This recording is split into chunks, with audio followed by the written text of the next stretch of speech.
வணக்கம் நேயர்களே. புறநானூற்றின் 10வது பாடலான குற்றமும் தண்டனையும் என்ற பாட்டத்தான் இப்ப நாம பார்க்க போறோம். இந்த பாட்டை பாடியவர் ஓன் பொதி பசுங்குடையார். பாடப்பட்டோன் சோழன் நெய்தலங்கானல் இளஞ்சே சென்னி. திணை பாடான் திணை. வழிபடுவோரே வல்லரிதியே, நின் வழியிலே செல்பவரை விரைவில் உணர்ந்து கொள்பவன் நீ. பிறர் பழி கூறுவோர் மொழி தேரலையே, புறம் கூறுவார் சொற்களை நீ கேட்கவே மாட்டாய். நீ மெய்கண்ட தீமை காணின் கொடுமை என்று நின் மனத்திலே முடிவாகக் கருதிய ஒன்றை ஒருவன் செய்யக் கண்டால் ஒப்ப நாடி அத்தக ஒருத்தி முறைவழுவாது நடுநிலை நின்று ஆய்ந்து அவனுக்குரிய தகுந்த தண்டனையை அளிப்பாய். வந்து அடிபுருந்தி முந்தை நிற்பின் அவனே வந்து நின் திருவடிகளைப் பணிந்து நின் முன் நின்றால் தண்டமும் தனிதி பண்டையிற் பெரிதே. தண்டனையையும் குறைத்து முன்னிலும் பெரிதாக அவன்பால் அன்பும் பாராட்டுவாய். அமுழ்தொட்டு ஆனா கமழ்குய் அடிசில் வருணர்க்கு வரையா.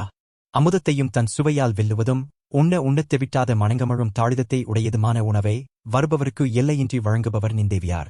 வசையில் வாழ்க்கை மகளிர் மலைத்தல் அல்லது வசையில்லாத வாழ்வினரான அவர் தழுவுவதை அல்லாது.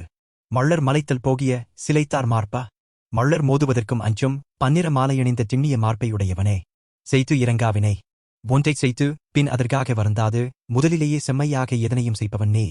செங்கிழங் புகழ் நெடுந்தொலைவு வரைக்கும் பறந்தது நின்னுடைய புகழ். நெய்தலங்கானல் நெடியோய் நெய்தலங்கானத்து நெடியோனே. எய்த்த வந்தனம் யாம் ஏத்துகம் பலவே, நின்னை அடைந்து எம் துயரை தீர்த்துக் கொள்ளக் கருதி யாமும் வந்தோம். எமக்கும் அருள்வாயாக.